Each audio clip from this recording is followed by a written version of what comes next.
कल आपको मैंने फर्म का टैक्स निकालना बताया था। एक बार मैं ऐसे ही लिखना नहीं है, मैं ऐसे ही एक क्वेश्चन लिख रहा हूं और आपको बताना है कि इसकी टैक्स लायबिलिटी क्या आएगी। बच्चों मान लो एक फर्म ने 50 लाख रुपए कमाए, कितने कमाए तो बताओ क्या होगा? 50 लाख का 30%, 15 करोड़, सॉरी 15 लाख, 15 लाख। क्या इस पे सरचार्ज लगेगा? सरचार्ज नहीं लगेगा, 1 करोड़ से कम है, सीधा 4% क्या लगेगा? सेस। तो आंसर कितना आएगा? 15 लाख 60। तो सबसे इजी टैक्स निकालना पार्टनरशिप फर्म का है। अगर मैं बोल दूं कि 5 करोड़ रुपए कमाए तो 5 करोड़ का 30%, 1.5 करोड़। अब इस पे 12% क्या लगेगा? सरचार्ज। सरचार्ज टोटल इनकम पे लगता है, टैक्स पे लगता है, टैक्स वो शायद 18 लाख रुपए आ रहा होगा, तो ये आ जाएगा 1 करोड़ 68 लाख, और उसका 4% क्या लगेगा? सेस लगेगा। कर लोगे? कंपनी का टैक्स निकालने का भी तरीका मोर और लेस क्या है? सेम ही है। तो अब लिखो टैक्स रेट ऑफ क्या? Company. How to compute tax liability of company, topic लिखा आपने, सेंटर में लाइन खींच दो, इधर तो लिखो इंडियन कंपनी और इधर लिखो फॉरेन कंपनी।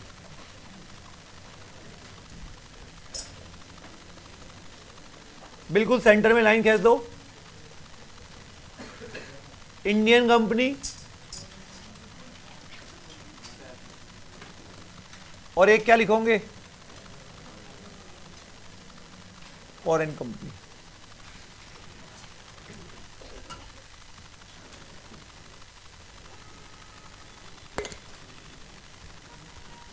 इंडियन कंपनी, दूसरा क्या लिखा? Foreign company. आज मान लो इंडियन कंपनी जैसे रिलायंस है, जो इंडिया में बनी वो इंडियन कंपनी, जिसका रजिस्टर ऑफिस कहाँ है वो इंडियन कंपनी, और जिसका रजिस्टर ऑफिस अमेरिका में है तो फॉरेन कंपनी। ठीक है, रिलायंस क्या है? रिलायंस ने अगर 1,000 करोड़ रुपए कमाए ना, तो टैक्स रेट है क्या?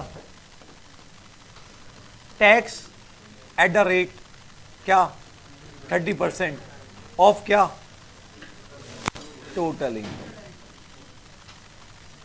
बात समझ में आई आपको? और यहां पे आ जाएगा टैक्स। और जो फॉरेन कंपनी है, टैक्स एट द रेट क्या? 40% ऑफ क्या? Total income. तो बताइए इंडिया में सबसे ज्यादा टैक्स रेट किस पर है? अच्छा, फॉरेन कंपनी का स्टेटस क्या हो सकता है? या तो रेजिडेंट या नॉन रेजिडेंट। अगर रेजिडेंट है तो वर्ल्ड में कहीं कमाए, फॉरेन कंपनी को टैक्स देना पड़ेगा। रेट क्या लेंगे? 40। और अगर फॉरेन कंपनी नॉन रेजिडेंट है, कौन है बच्चों? बताओ नॉन रेजिडेंट इंडिया में टैक्स कब देता है? या तो अक्रूड इंडिया में या रिसीव इंडिया। तो बताओ अगर फॉरेन कंपनी की इंडिया में टैक्स लग रहा है ड्यू टू द स्टेटस, तो बताओ रेट क्या होगी? 40%। लिख लो बच्चों।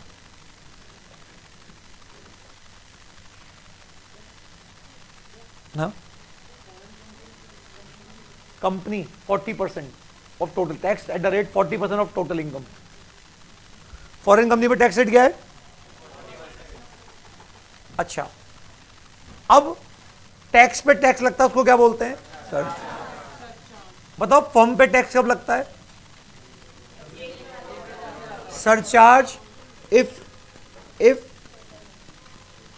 नहीं, यहां थोड़ा सा टोटल इनकम, अब यहां थोड़ा सा चेंज है, up to 1 crore. Up to क्या? किसी प्रकार का कोई सरचार्ज नहीं है।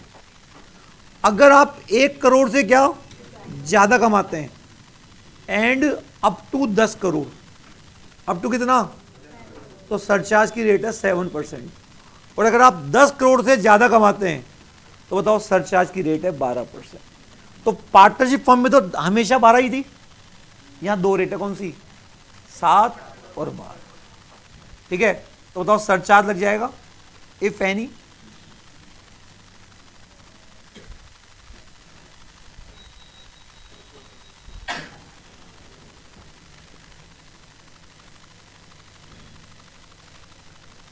ठीक है, एक कंफ्यूजन, कल भी एक बच्चा वो मैसेज वो लिखता है, मैं आपको समझा रहा हूं। आपका जो बैच का, जो मैंने फोल्डर पे भी उसको अनलॉक कर रखा है, उसमें एक कोर्स का नाम है डेमो। क्या नाम है बच्चों? डेमो। डेमो 1 तो फर्स्ट बैच वालों का, डेमो 1 तुम्हारा है।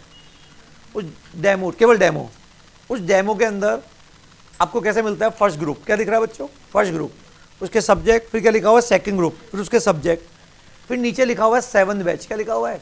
7 बैच। बोलो, अब 7 बैच कल से क्या हो चुका था? मर्ज।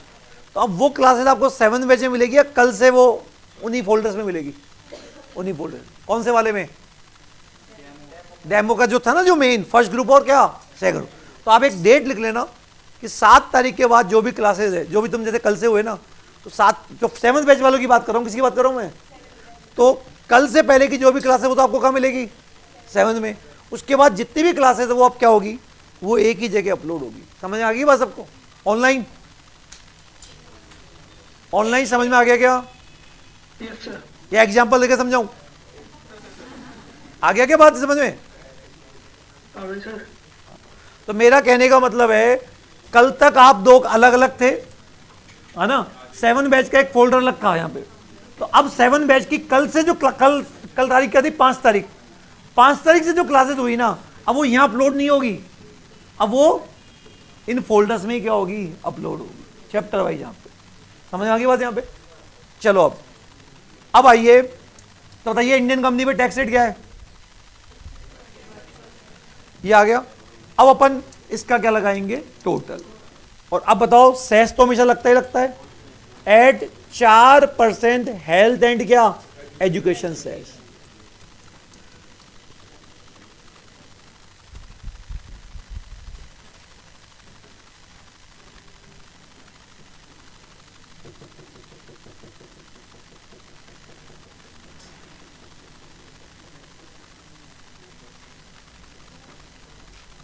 और वो किस पे लगेगा?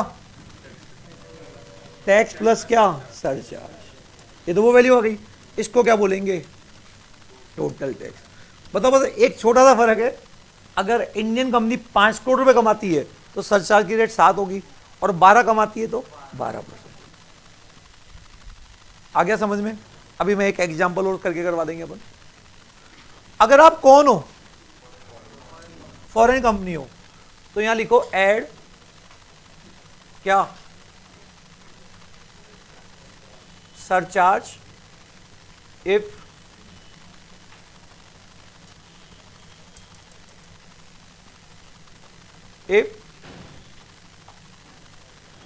टोटल इनकम अप टू क्या? 1 करोड़, 1 करोड़ से क्या ज्यादा, एंड अप टू 10 करोड़, और क्या 10 करोड़ से ज्यादा। तो यहां पे क्या है? नील। यहां पे 2% है, और यहां पे क्या है? 5%। तो बताओ, फॉरेन कंपनी पे सरचार्ज की रेट क्या है? ज्यादा है, कम है? कम है। एक बच्चा बोलेगा सर फॉरेन कंपनी को ये क्यों? अरे भाई, तुमने जब ये तो नहीं पूछा कि फॉरेन कंपनी पे ज्यादा क्यों? यहां ज्यादा भी तो था, ठीक है, तो सरचार्ज कम रखा। टैक्स प्लस सरचार्ज, इसको क्या बोलेंगे? If any. और इस पर 4% क्या लगा देंगे? हेल्थ एंड एजुकेशन से। और बताओ, ये मेरा क्या आ जाएगा? Total tax.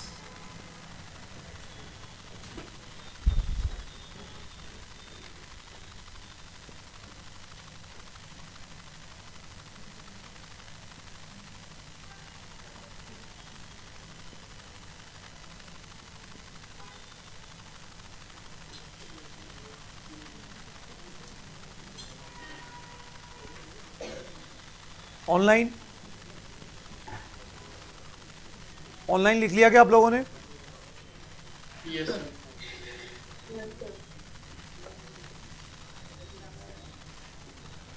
तो चलिए, मैंने आपको आज आपको क्या सिखा दिया?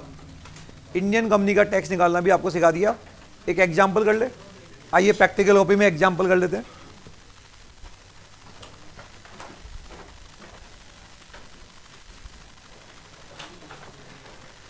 प्रैक्टिकल कॉपी में एक एग्जाम्पल कर लेते हैं।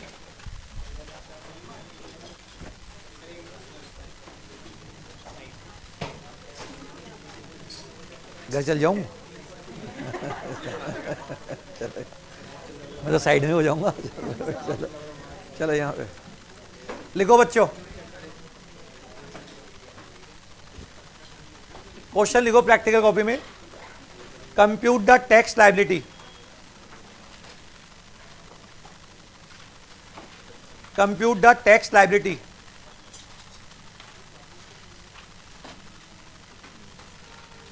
कंप्यूट द क्या?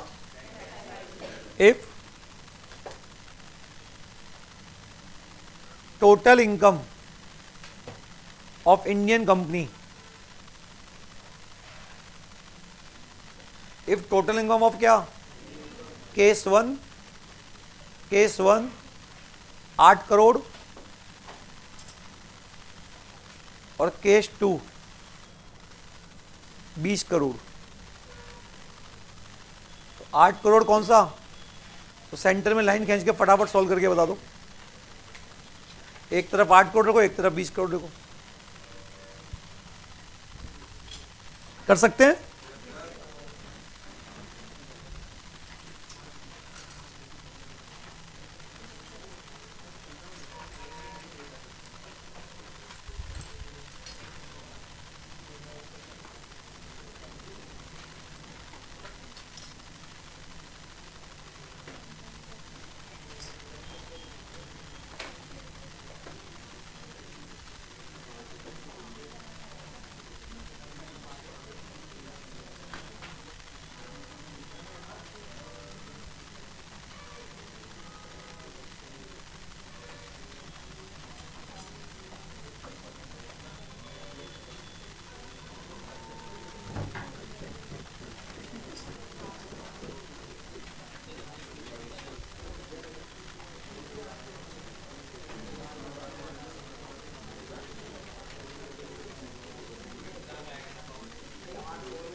हटा दूं?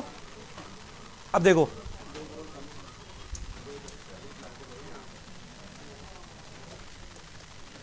एक 8 करोड़ और एक क्या? 20 crore. Tax at the rate 30% of बच्चों क्या? 8 करोड़ कितना आएगा? 2 crore 40 lakh. Tax at the rate 30% of 20 crore, यह आएगा 6 करोड़। और अब लगेगा ऐड। बताओ सरचार्ज की रेट क्या होगी? यहां 7 होगी और यहां क्या होगी? 12।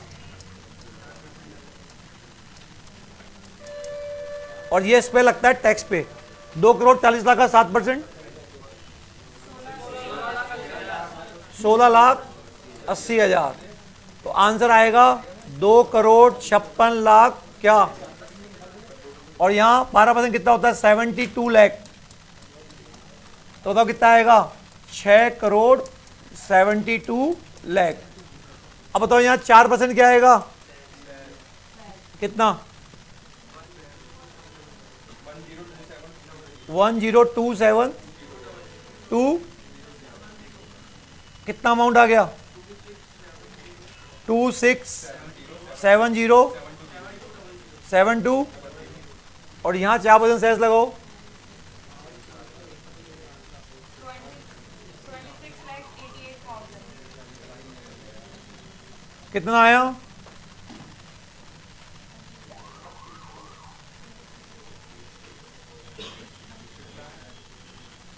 सिक्स 988800। बोलो बच्चों।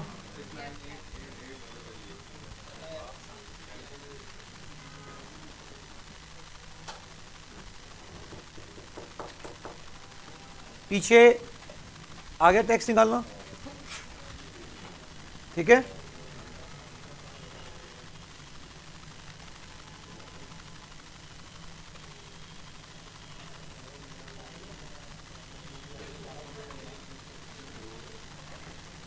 एक चीज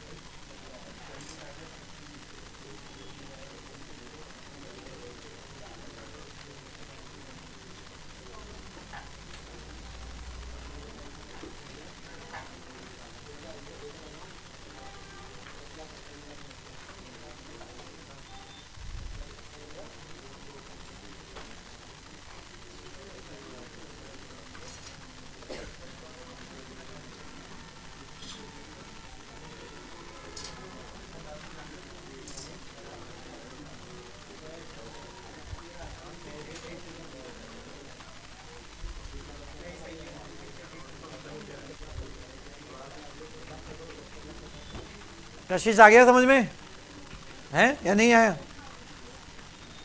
चलूं मैं?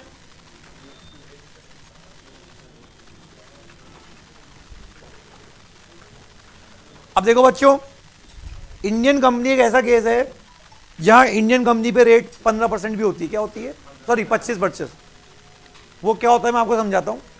इसके लिए मुझे अब आपको एक चैप्टर पढ़ाना पड़ेगा जिसका नाम है क्या? Advance tax. क्या है बच्चों? अब सुनो एक सेकंड। अभी आपको पता है कि आपके चैप्टर्स के नाम पूरी क्लास को पता है टैक्स के अंदर। इनकम टैक्स का जो मेरा ओवरव्यू था उसमें मैंने आपको बताया था कि टैक्स ऐसे होता है: 1 applicable, 2 definition, 3 previous year, 4 charging, 5 scope, 6 resident, receipt का मतलब अक्रूड, और 10 क्या होती है? एग्जेम्पशन। पर्सन होना चाहिए, इनकम होनी चाहिए, इंडिया में होनी चाहिए और एग्जेम्प्ट नहीं होनी चाहिए, और उसकी टोटल इनकम, और टोटल इनकम निकालने के स्टेप्स है। इसके लिए आपको सेक्शन 1 से 90 पढ़ने पड़ते हैं। फिर मैंने कहा था कि जो 91 से लेके तुम्हारे क्या आते हैं 298, उसमें भी करीब 30 सेक्शन पढ़ने। कितने पढ़ने? 30। तो इन 30 चैप्टरों में 4 चैप्टर आते हैं तुम्हारे। एक तो इनकम टैक्स का आईटीआर किसको पढ़ना है? क्या बोला मैंने? एक टीडीएस क्या होता है, और टीसीएस क्या होता है, और एक एडवांस टैक्स। क्या बच्चों? तो मैं आपको एक बार मतलब अलग दुनिया में लेके जा रहा हूं। कौन सा? Advance tax. क्योंकि मुझे एक छोटी सी बात समझानी है तो वो तुमको ज़्यादा अच्छा समझ में आएगी अगर तुमको एडवांस टैक्स की क्या नॉलेज हो। हालांकि जो बात मैं अभी समझा रहा हूँ ना, उससे मान के चलना एडवांस टैक्स चैप्टर खत्म भी हो गया। हालांकि उस बात दोबारा पढ़ेंगे अपन। कौन सा? लेकिन अभी जो मैं बोलूँगा ना जितना, तो आप समझ लेना कि हमारा एक थ्योरी का चैप्टर खत्म हो गया। उसका नाम क्या है? एडवांस। 20-25 मिनट का चैप्टर होता है। वो क्या बोल रहा है यहाँ पे? देखो बच्चों, एडवांस सुना है कभी? एडवांस टैक्स आपने कभी सुना? एडवांस टैक्स क्या होता है? देखो बताऊँ क्या है। एक तो कॉन्सेप्ट है टीडीएस, और एक कॉन्सेप्ट है कौन सा? Advance tax. अब एडवांस टैक्स क्या चीज होती है उसको सुनो बच्चों। जैसे मान लो 1 अप्रैल 23 स्टार्ट हुआ था, और बताओ ईयर कब एंड होगा? अभी होने वाला है 1.5-2 महीने बाद, बोलो। और फिर एक नया साल आएगा। क्या आएगा? नया साल। और नया साल 1 अप्रैल 24 से स्टार्ट होगा, और 31 मार्च 25 को क्या होगा? ओवर होगा। ठीक है? अब यहां तक की बात सबको क्लियर है? हम यहां से लेके यहां तक, हम यहां से लेके यहां तक जो भी पैसा कमाते हैं, जैसे तुम लोग यहां पे आए हो ना, इससे पहले बच्चे यहां पे भी होंगे, तो हम यहां से लेके यहां तक जो भी पैसा कमाएंगे 31 मार्च तक, हमको टैक्स सरकार को अगले साल जमा करना होता है। डेट इज 31 जुलाई क्या? 24। ये रिटर्न भरने की डेट है। क्या है बच्चों? रिटर्न। तो जब आप थ्योरी वाला चैप्टर पढ़ेंगे कि आईटीआर किसको भरना है, तो 31 जुलाई 24 तक आपको आईटीआर भरना होता है। क्या भरना होता है? 31। तो आप क्या करेंगे, यहां तक आपने जितना भी पैसा कमाया उस इनकम को हेड्स में लेके जाएंगे। हेड्स में से बेनिफिट माइनस करेंगे, क्लबिंग ऐड करेंगे, सेट ऑफ लेस करेंगे, डिडक्शन लेस करेंगे, वो क्या आ जाएगी? और टोटल इनकम पे जो मैं बेसिक चैप्टर में टैक्स निकालना सिखा रहा हूं, वो टैक्स निकाल कर सरकार को यहां तक जमा कराएंगे। कब? 31। तो वैसे तो प्रीवियस की इनकम पे टैक्स कब लगता है? असेसमेंट। लेकिन एक चीज बताओ बच्चों कि सरकार के खर्चे नहीं होते क्या? तो आज मान लो तुमको कोई बच्चा मान लो 1 अप्रैल 23 को फीस दे गया, और तुम सरकार को टैक्स कब दे रहे हो? तो सरकार क्या बोलेगी, तुमने कमाया तो 15 महीने पहले और हमको टैक्स कब दे रहे हो, इतना लेट। तो तुम भी तो हमको क्या दो, क्या दो। आज तुम लोग जैसे फीस देते हो तो क्या कोर्स खत्म होने के बाद देते हो या देते रहते हो, क्यों देते रहते हो, क्योंकि मेरे भी तो क्या होते हैं, खर्चे होते हैं। तो सरकार बोलती है कि तुम्हारे हमारे भी तो क्या होते हैं। ठीक है, मान लिया कि साल खत्म होने के बाद हिसाब किताब करना है, लेकिन कुछ तो देते रहो थोड़ा थोड़ा। इसलिए सरकार एक कॉन्सेप्ट लेके आई, क्या, एडवांस टैक्स। क्या लेके आई, और ये एडवांस टैक्स जो है वो आपको, तो वैसे तो 4 डेट्स को जमा कराना होता है। कितना, एक डेट होती है 15 जून, 15 जून 23, जैसे मैं इस साल की बात करूं। एक होती है 15 सितंबर 23, 15 सितंबर 23। एक होती है 15 दिसंबर 23, और एक अब आने वाली है 15 मार्च क्या 24। अब तुम क्या करोगे, जैसे अब पहली डेट कौन सी थी, 15 जून 23, वो तो जा चुकी है ना। जब 15 जून 23 आई थी यहां पे, तो मैंने क्या किया, मैंने 2.5 महीने तो ले चुका था, मैं 2.5 महीने तो निकल चुके थे, तो 2.5 महीने का तो मैंने रियल डेटा लिया। तुम तो उस टाइम में मिला भी नहीं था, तुमसे मिला था क्या 15 जून 23 को, लेकिन मैंने एस्टिमेट लगा लिया कि मेरे पास बच्चे इतने पढ़ने आएंगे। तो मैंने 15 जून 23 का तो क्या लिया एस्टिमेट, और बाकी 9.5 महीने का क्या लिया, रियल डेटा, वो सॉरी एस्टिमेट डेटा। 3.5 महीने का तो रियल और 9.5 महीने का, और वो एस्टिमेट लेके मैंने मेरी टोटल इनकम निकाल दी। तो मैंने सोचा कि इतने बच्चे आएंगे पढ़ने, और उस पर टैक्स निकाला, और जितना भी टैक्स आया उसका 15% मुझे सरकार को कब जमा कराना है, 15 जून। तो मान लो मेरा 1 लाख रुपए टैक्स आया, तो मुझे 15,000 रुपये सरकार को क्या करना है, जमा कराना है। कब, ये अंदर अभी बात करेंगे उसके बारे में, यहां तक की बात क्लियर है। तो बताओ जमा कराना है कब, 15 जून। अब जमा करा दिया, कितने रुपए, 15 रुपए। फिर 15 सितंबर आएगी, क्या आएगी, 15 सितंबर को क्या पोजीशन है, बोलो क्या पोजीशन है, 4.5 महीने का तो रियल डेटा, और 5.5 महीने नहीं, साढ़े कितने महीने हो गए, अप्रैल मई जून जुलाई अगस्त, 5.5 महीने का तो रियल डेटा, और 6.5 महीने का एस्टिमेट डेटा। ये आपको करना है। मान लो 1 लाख का मेरा टैक्स आया, 1 लाख का 45%, 1 लाख का, इसका मतलब कितना हुआ, 45% पहुंच जाना चाहिए। तो आप 15 तो ऑलरेडी, बताओ आपको 30,000 और जमा कराना पड़ेगा। कितना, 45,000 रुपये। आई क्या बात समझ में। तो ये कंपल्सरी है, ऑप्शनल नहीं है। तो 15,000 और कितना, 30,000। तो सरकार तक बताओ कितने रुपए पहुंच गए। अब डेट कौन सी आएगी, अब बताओ 15 दिसंबर को क्या करोगे आप, 8.5 महीने का तो रियल डेटा। उस टाइम भी तुम नहीं आए थे, तुम आए नहीं थे, पर तुम्हारा एडवांस टैक्स मैंने दे दिया। बताओ क्या बोला मैंने, 8.5 महीने का तो क्या, और 3.5 महीने का वो लगाऊंगा। मान लो 1 लाख आया, और 1 लाख आके बताओ क्या है ना, उसका 75% सरकार को जाना चाहिए। कितना, 75। अब बताओ मैं कितना और जमा कराऊंगा, 30,000। इसका मतलब जो भी आप कमा रहे हो उसका जो टैक्स है, भले ही हिसाब किताब कब हो जाएगा, अगले साल, लेकिन आपको टैक्स तो सरकार को एडवांस में देना। तो 15, 30, 30, 15, तो अगर टोटल लगाओगे तो 15, 45, 75। और अब कौन सी डेट आ रही है, 15 मार्च, जो आज तारीख हो गई 7 फरवरी, 6 फरवरी, आने वाले बस इतने दिनों में। अब आप 100% क्या करोगे, जो भी टैक्स बनता है। अब बताओ 15 मार्च को क्या पोजीशन है, 11.5 महीने तो निकल चुके हैं, और आधा दिन और 15 दिन का एस्टिमेट।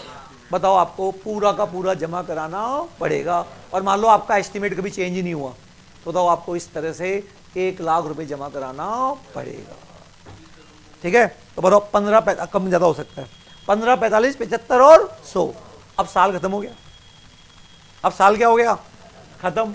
अब तुम्हें यहां से लेके यहां तक अपना इनकम टैक्स में रिटर्न भरना है। क्या भरना है, रिटर्न क्या होता है, जो आप पढ़ेंगे ना 5 वर्ड का टोटल जो कैलकुलेशन कर रहे हैं आप, वो सरकार को एक फॉर्म में भर के देनी होती है। क्या फॉर्म में, ये टैक्स कैसे आया। तो मान लो अब आपने जब रिटर्न भरा तो तुम्हारा टैक्स 1,20 निकल के आया। क्या निकल के आया, 1,20। बताओ 1,20 जमा कराना है, वो 1 लाख लेस कर देंगे। 1 लाख तो आप ऑलरेडी जमा करा ही चुके हो, तब आपको कितना जमा कराना है, 20,000। लेकिन इसका मतलब अब बताओ 20,000 क्यों निकला, तुमने एडवांस टैक्स जमा करा दिया था ना। इसका मतलब तुम्हारा एस्टिमेट सही है, गलत है, गलत है। तुम्हारा एस्टिमेट गलत, अगर सही होता तो फिर 0 आता ना बच्चे, बताओ। इसका मतलब एस्टिमेट तुम मतलब लाइट ही ले गए, तो बताओ तुम पे एक चैप्टर पढ़ोगे कौन सा, 234B और 234C का क्या लगेगा, interest at the rate 12% per annum, क्या लगेगा 12। तो अगर आपने एडवांस टैक्स गलत जमा कराया, तुम्हारा एस्टिमेट गलत हो गया, तो तुम पे 12% की रेट से क्या लगेगा, टैक्स लगेगा। और सर अगर मान लो हमने जमा कितना करा दिया 1 लाख और हमारा टैक्स 80 निकल के आया, बोलो, तो आपको 20,000 का रिफंड भी मिलेगा, क्या मिलेगा, रिफंड अलॉन्ग विद ब्याज। लेकिन सरकार ब्याज देगी 6% पर एनम, तो लेगी तो कितना और देगी कितना। बच्चों ऐसा क्यों, बताओ क्यों, अरे नहीं तो बच्चों लोग क्या करेंगे, जैसे फॉर एग्जांपल मेरा एडवांस टैक्स 0 आ रहा है, बट मैं फिर भी 1 करोड़ रुपए जमा करा दूंगा, 1 करोड़ जमा करा दूंगा, अब रिफंड आएगा 1 करोड़ और सरकार मुझे 12% ब्याज देगी। अगर मैं बैंक में एफडी बनाता हूं तो 6% मिलता है और सरकार मुझे 12 देगी, तो मैं तो सारा पैसे सरकार को जमा करा दूंगा ना इससे सरकार भी समझदार है ना। तो सरकार देती कब है, 12, मतलब लेती तो कितना है 12 और देती क्या है 6। अब बताओ कोई बच्चा ये बोलता था एस्टीमेट कैसे लगाएंगे, तो गलत बात है, गलत बात है, देश छोड़ दो और कोई इलाज नहीं है, लगेगा आपको एस्टीमेट सही लगाना पड़ेगा। अब एस्टीमेट कैसे लगाए, आपको पुराना डेटा के हिसाब से लगाओ, ज्यादा जमा करा दो ना, कम क्यों कर रहे हो, आप शाणे क्यों बन रहे हो, बताओ, ज्यादा जमा करा दो। बात समझ में आ गई आपको क्या बोल रहा हूँ। और एफडी इतना ब्याज तो मिल ही रहा है ना तुमको। तो बच्चों ये सर हमारे पेरेंट्स तो जमा कराते ही नहीं है, अरे मत कराए जमा, जब आईटीआर भरेंगे ना तो ये जो इंटरेस्ट है ना ये लगेगा ही लगेगा, कौन सा, बी और सी। मतलब आप इसे नहीं कि बच जाएंगे, कुछ नहीं है, जब आईटीआर भरेंगे तो आपका टैक्स निकलेगा, क्या निकलेगा, टैक्स। और अगर आपका टैक्स ड्यू निकल के आ गया, कितना ड्यू, तो उसका मतलब आप पे इंटरेस्ट लगेगा। तो 3 चैप्टर हो गए आपके कोर्स में, बताओ कौन कौन से, एडवांस टैक्स, इंटरेस्ट कैसे लगता है, और एक आईटीआर बनने के लिए कौन लायबल है। क्या बोला मैंने, तो मैंने कहा ना कि 90 के बाद, तो 90 के बाद 4 चैप्टर आते हैं तुम्हारे, नाम बताओ चैप्टरों के। इनकम टैक्स का रिटर्न किसको भरना है, एडवांस टैक्स क्या होता है, अगर एडवांस टैक्स ढंग से जमा नहीं कराया तो ब्याज कितना लगता है, और टीडीएस टीसीएस क्या होता है, क्या बोला मैंने, ये जो मैंने बताओ एडवांस टैक्स जमा करने की कितनी ड्यू डेट्स होती है, 4, 15 जून, 15 सितंबर, 15 दिसंबर, 15 मार्च, और रेट 15, 45, 7500, ये आपको जमा कराना ही पड़ेगा। हाँ बोलो,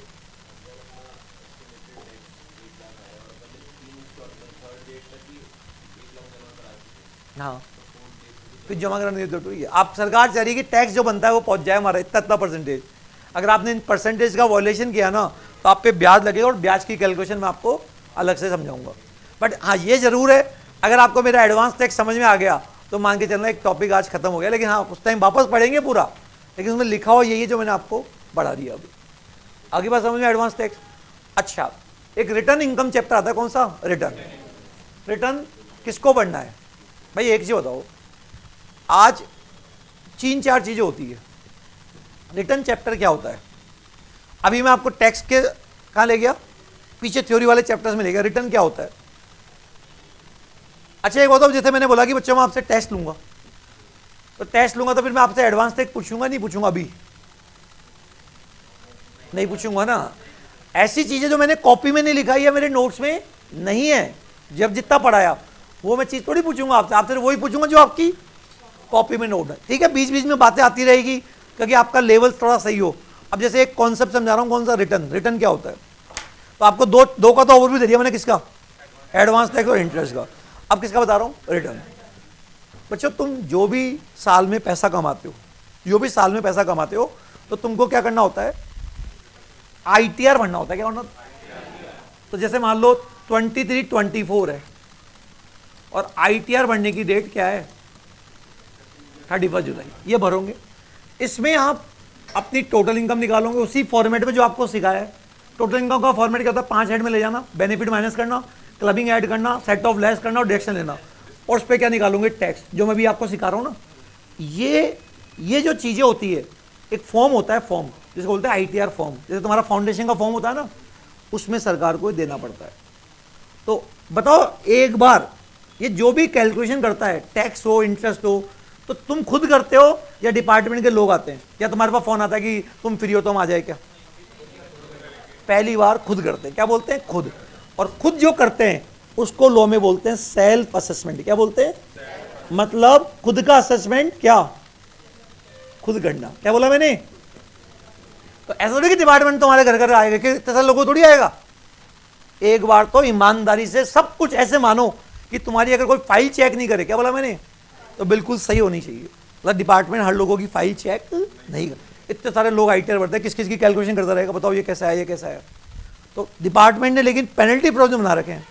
देखो गलती से अगर हमने तुम्हारी फाइल को क्या कर लिया चेक, और उसमें अगर गड़बड़ मिल गई ना तो फिर तुमको छोड़ेंगे नहीं, है ना। तो उसके बाद हम तुम्हें दुनिया भर का क्या लगा देंगे, पेनल्टी इंटरेस्ट। इसलिए हर आदमी डर डर के, बताओ क्या, बेईमानी से करता है, ईमानदारी से, ईमानदारी। अच्छा मान लो अब तुम्हें पता लगा कि सरकार तो चेक ही नहीं करती, तो फिर लोग क्या करेंगे, बेईमानी करेंगे। तो सरकार की चेकिंग 2 लेवल की होती है। कितने लेवल की, 2। एक होती है समरी चेकिंग, क्या, और एक होती है डिटेल चेकिंग। क्या बोला मैंने, समरी चेकिंग और एक, इसमें क्या होता है, समरी चेकिंग में तो क्या होता है, इनका सॉफ्टवेयर बना हुआ है। क्या बना हुआ है, वो सॉफ्टवेयर ही तुम रिटर्न भरोगे ना, उसमें ऐसे ऐसे चेक बना रखे कंट्रोल, वो सॉफ्टवेयर ही चेक कर लेता है कि बेईमानी है या नहीं है। क्या बोला मैंने, तो उसको तो बोलते हैं समरी चेकिंग। समरी चेकिंग में आपको बुलाया नहीं जाता, समरी चेकिंग में आपको केवल क्या, सॉफ्टवेयर ही क्या कर लेता है, detect. For example income tax में लिखा हुआ है कि हाउस प्रॉपर्टी में 30% खर्चा लेस होगा, कितना, और तुमने आईटीआर में 40 कर लिया, तो इस बात को तो कौन पकड़ लेगा, सॉफ्टवेयर ही।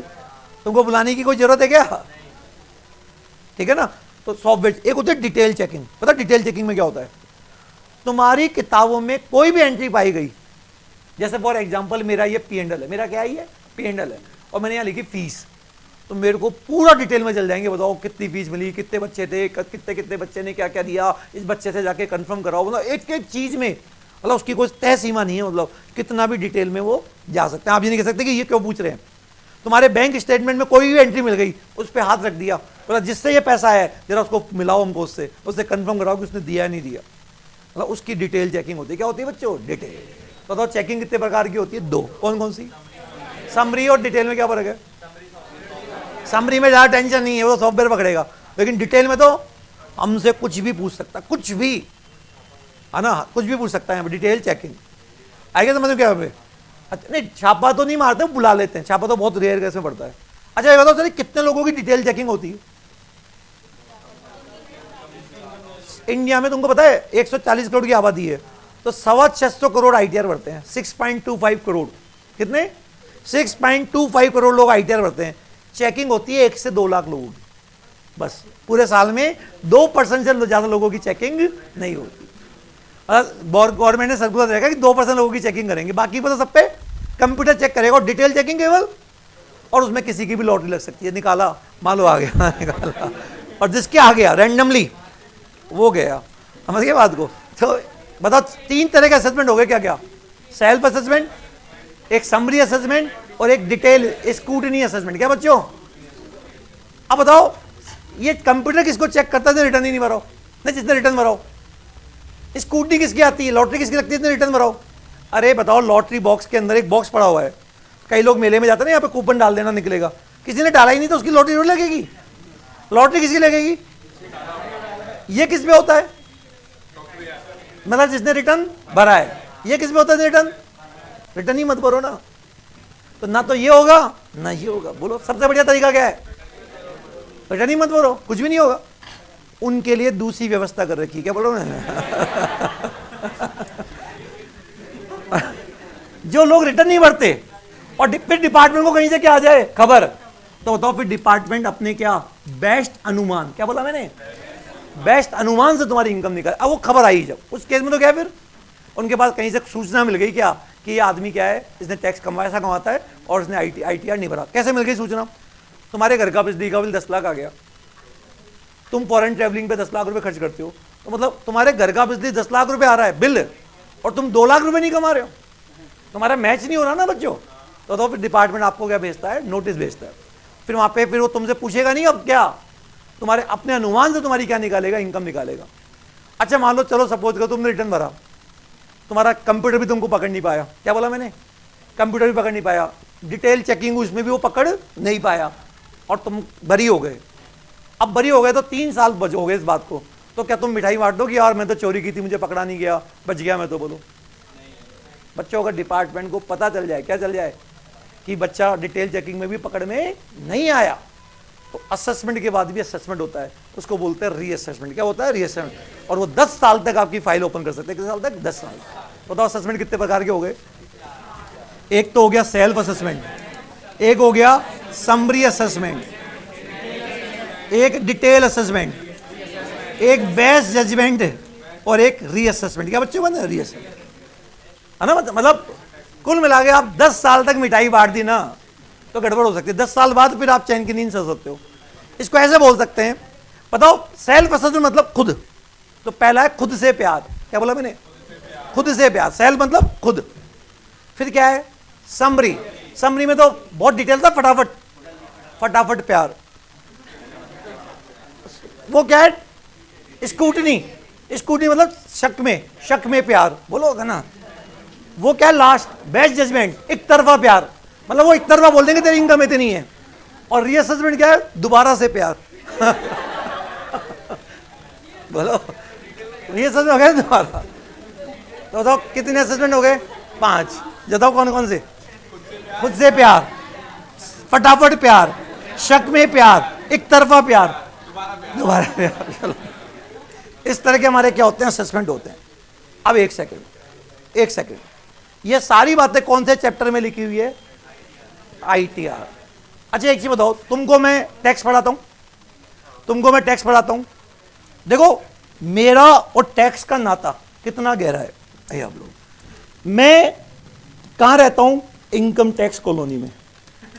मेरा बाजू वाला कौन है? चीफ कमिश्नर ऑफ क्या? Income tax. मेरा डेट ऑफ बर्थ वही है जो रिटर्न भरने की ड्यू डेट है। इधर ITR भरने की ड्यू डेट और इधर मेरा डेट ऑफ। भगवान ने बोला जा बेटा तू टैक्स पढ़ा, बोलो यहाँ पे। और एक और बात बताओ, मजे की बात, 2005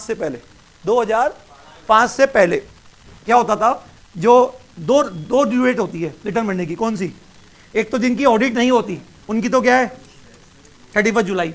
और जिनकी ऑडिट होती थी उनकी ड्यू डेट क्या है? 30 सितंबर। तो 2005 में जब मेरी शादी हुई तो प्रबल प्रेम के पाले पड़ते। क्या बोला? प्रबल प्रेम के पाले पड़ते, प्रभु को नियम, भक्त का मान टले ना टले, अपना मान टलते। तो बच्चों मैं तो भक्त टैक्स पढ़ा रहा हूं बच्चों, तो भगवान ने नियम बदल दिए। क्यों? क्योंकि कीर्ति मैडम की जो बर्थ डेट थी वो 30 सितंबर थी, तो 31 अक्टूबर होती थी पहले। बताओ बाद में बदल गई, क्या कर दी? 30 सितंबर।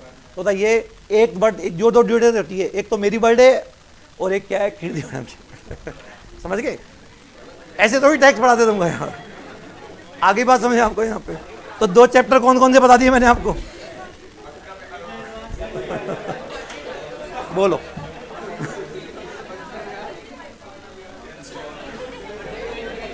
चलो आप यहाँ पे, अरे आ गया क्या प्रॉब्लम समझ में? सर आपने क्या पढ़ा रहे थे और कहाँ ले गए समझ में नहीं आया। अब से करो बच्चों, मुझे एक टॉपिक समझाना है आपको कि इंडियन कंपनी पे जो रेट 30% है, क्या है? 30। अब सुनो, एक अमेंडमेंट आया अभी 5 साल पहले। बताओ 23-24 है, क्या बोला मैंने? 23-24 ये ईयर है। इस साल इंडियन कंपनी पे रेट क्या होगी? ये डिपेंड करेगा ना तो इस साल पर, इससे पहले वाला साल कौन सा है? ना तो इस साल पर, इससे पहले वाला साल कौन सा है? 21-22। इस साल कंपनी की रेट क्या होगी? जो अभी मैंने 30 बोली ना, वो बात नहीं है, ऐसा नहीं लिखा लॉ में। प्रीवियस ईयर कौन सा बोला मैंने? 23-24 के लिए टैक्स रेट क्या होगी? प्रीवियस ईयर 22-23 को भी छोड़ दो, इससे पहले वाला जो साल है, अगर यहां का टर्नओवर क्या 400 करोड़ से कम है या 400 करोड़ से क्या है? ज्यादा। अगर 400 करोड़ से तो यहां पे रेट होगी 25, और अगर 400 करोड़ से ज्यादा है तो 30। क्या है लॉ? 23-24 में क्या बोला मैंने? टैक्स रेट क्या होगी? इस साल का टर्नओवर नहीं देखना, ना तो इस साल का, ना उससे भी पहले और ना उससे पहले वाले साल का। मान लो इस साल का 1000 करोड़ टर्नओवर है, इस साल का कितना? बट यहां 400 करोड़ है तो 25 ही लगेगी। हमको ना तो इस साल का देखना ना इस साल का देखना, हमको किस साल का देखना है? किस साल का? जिस साल की टैक्स रेट देखनी है उस साल को छोड़ दो, उससे पहले वाले साल को छोड़ दो, उससे भी। अब ऐसा क्यों? ऐसा क्यों सर? इसको असेसमेंट नहीं भूल, प्रीवियस ईयर गिनोगे, ऐसा क्यों? इसके पीछे रीजन क्या है? आपको इस साल का जमा कराना है एडवांस टैक्स। बोलो वो जब कब जमा कराना है? 25 जून 23 को।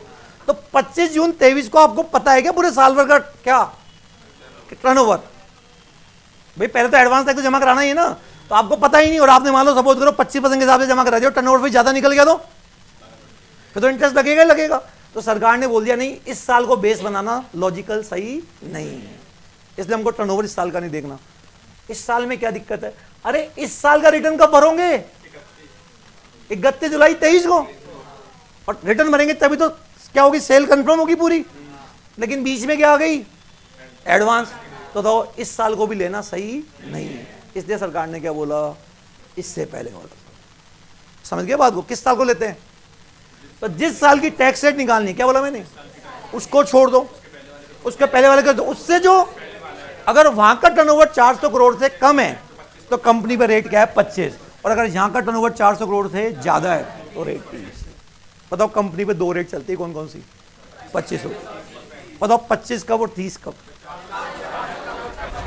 जरा इस साल का निकालना है, इस साल को छोड़ दो, इसको इसका अगले वाला।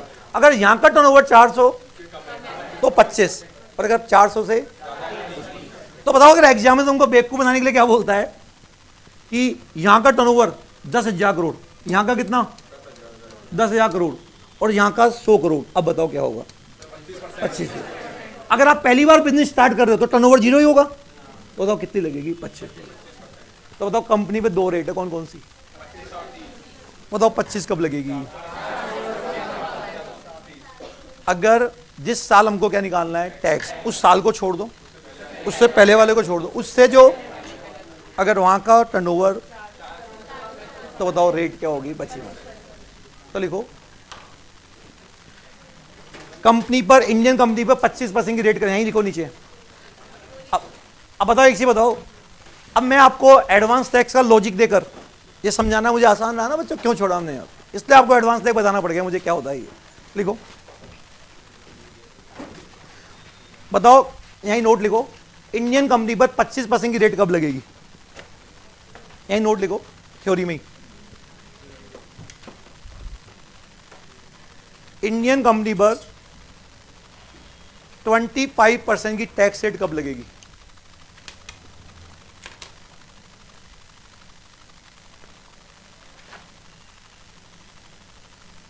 इंडियन कंपनी पर क्या रेट कब लगेगी? तो लिखो जिस ईयर की इनकम निकाल रहे हैं, जिस प्रीवियस ईयर की इनकम निकाल रहे हैं, जिस क्या प्रीवियस ईयर की इनकम निकाल रहे हैं, for example 23-24, for example previous year 23-24,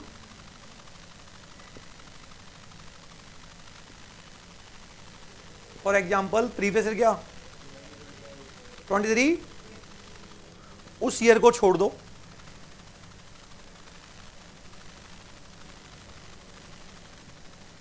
उस ईयर को छोड़ दो, लीव कर दो ना, उससे पहले वाला साल 22-23 उसको भी लीव कर दो,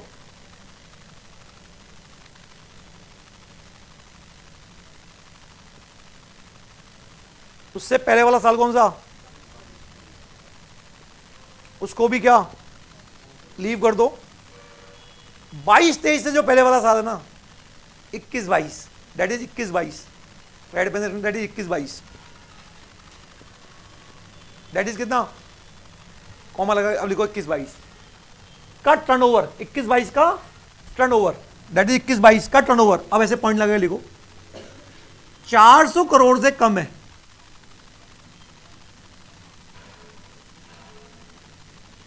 और दूसरा क्या बोला, 400 करोड़ से क्या, बोलो बच्चों, ज्यादा है। अब बताओ आंसर क्या होगा, कम है 25 और ज्यादा है तो 30। छोटी कंपनियों को राहत देने के लिए रेट कम की, क्या बोला मैंने, छोटी कंपनियों को राहत देने के लिए क्या रेट कम की।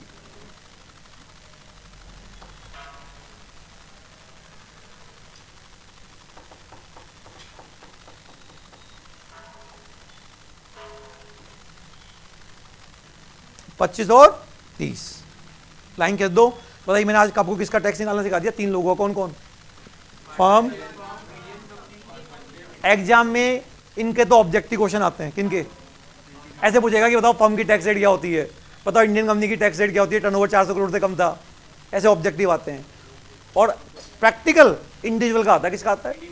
अब हम किसका टैक्स निकालना सीखेंगे? इंडिविजुअल। तो सेंटर में देखो how to compute tax liability of individual.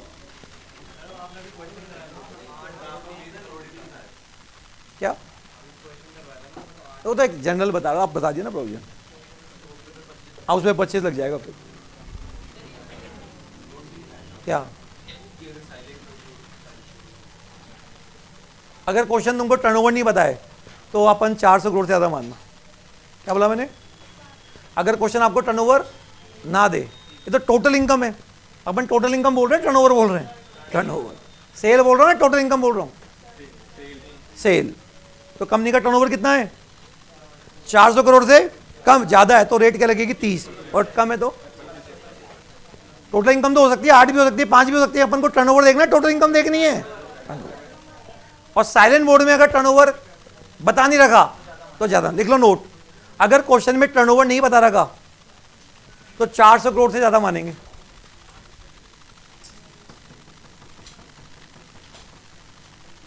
और लिख के आ जाना आपकी, हम ये मान रहे हैं। अगर क्वेश्चन में क्या टर्नओवर क्या तो 400 करोड़ से